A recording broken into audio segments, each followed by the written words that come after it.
জনগণের রাজনৈতিক ক্ষমতায়নের প্রধান হাতিয়ার হচ্ছে প্রতিটি নাগরিকের ভোট প্রয়োগের অধিকারকে নিশ্চিত করা যে কোনো মূল্যে। প্রিয় দেশবাসী, ক্ষমতার পরিবর্তন মানেই আমার কাছে শুধু রাষ্ট্র ক্ষমতার হাতবোতল নয়। ক্ষমতার পরিবর্তন মানে রাষ্ট্র এবং রাজনীতির গুণগত পরিবর্তন। জনগণের রাজনৈতিক এবং অর্থনৈতিক ক্ষমতায়ন নিশ্চিত করা না গেলে রাষ্ট্র এবং রাজনীতির কাঙ্ক্ষিত গুণগত পরিবর্তন সম্ভব নয়।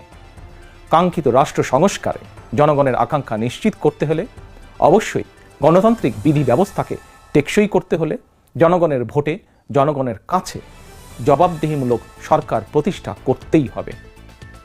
বাংলাদেশের পক্ষের শক্তির কাছে, গণতান্ত্রিক শক্তির কাছে আমার বিনীত আহ্বান, আপনারা পরাজিত অপশক্তির পাতা ফাঁদে পা দেবেন না।